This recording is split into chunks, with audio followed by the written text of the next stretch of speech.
I'm Rob Dorgan, and along with my partner Steve Bollea, we are doing a monthly, just a little short blog, mainly on the new moon of the month that we call Astro Insights, or in honor of Pluto in Aquarius, we're calling it AI. And this month, which is April of 2024, there is a lot of energy, probably more energy this month than any other individual month in 2024.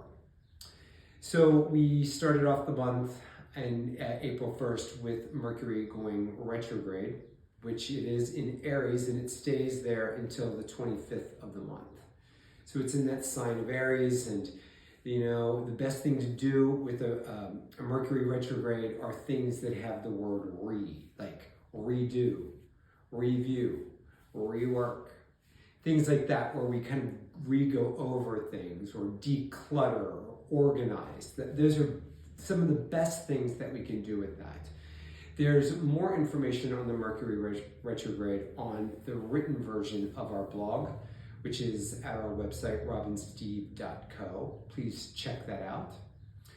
But probably the biggest news this month, and the first 2 weeks are especially hectic. So the first through about the 15th or 16th, on April 8th, we have the big eclipse. It's an eclipse that a big portion of the United States will be able to view, so there's a lot of excitement around it. But eclipses in general, whether we see them or not, affect the planet, and they usually bring about change in some ways or another, and sometimes it's not as immediate as we might think, but a seed might be planted during this eclipse period that ends up being something different. For instance, I recently found out that the novel that we are completing, I went back and did some research, actually started right almost exactly on an eclipse. Did not know that until recently. But those kinds of things, where things are planted and then they come to fruition later, or people that you meet or circumstances that you find yourself in right now may end up meaning a lot more to you in the near future. Along with that, very near there on April 10th, we have Saturn conjunct Mars. Saturn and Mars are called the malefics, the greater and the lesser malefic, meaning that they're the ones that cause the most intensity.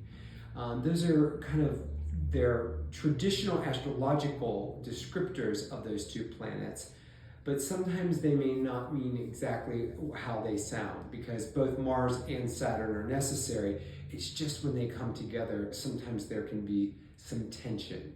So eclipses in themselves, as the sun or the moon are eclipsed or disappear, there can be some intense energy. And with the Saturn-Mars conjunction, there might be just a little bit more intensity. I'm going to talk about that just a little bit here in the future. I just want to go ahead and finish what else is going on this month. So the 19th through the 21st, so the first part of the month can feel a little intense, like I said. The second part of the month might seem just a little bit calmer, and there's a conjunction between Uranus and Jupiter that only takes place every 14 years. And those two planets coming together, we're talking about the planet of expansion and the planet of intuition and reform. So think about when they come together, what can happen. Again, it only happens every 14 years. So we might want to think of, in our own personal life, because the collective will of course be affected, but in our own personal life, what is it we'd like to expand or maybe change our perspective on?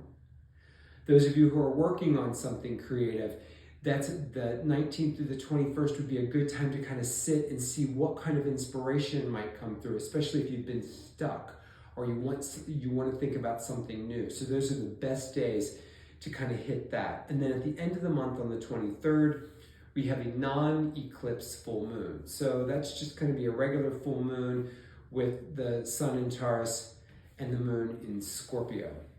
But going back to this eclipse and the new moon on the 8th, some things that we might suggest especially if you are feeling agitated or intense at all with those energies, and that's not unusual.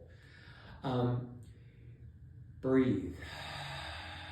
Yes, just find a way to really breathe and to relax, knowing that this time period is short, but also just know that these periods of a little build-up in tension are necessary for us to get moving, to get things done. And like I said, eclipses, I like to think of them as being magical because it seems like things that happen during the eclipse time end up blooming into something.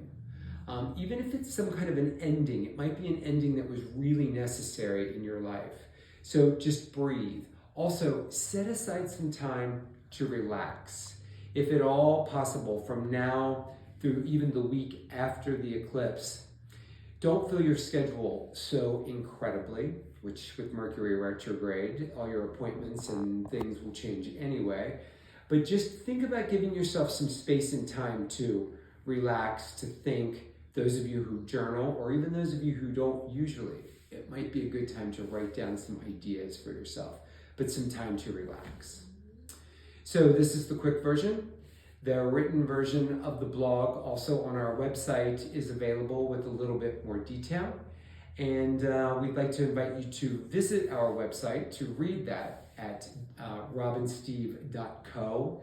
And we also ask you, so that you can stay informed on what we're doing and any blog that we put out, is to go to our homepage, scroll all the way to the bottom, and sign up for our mailing list.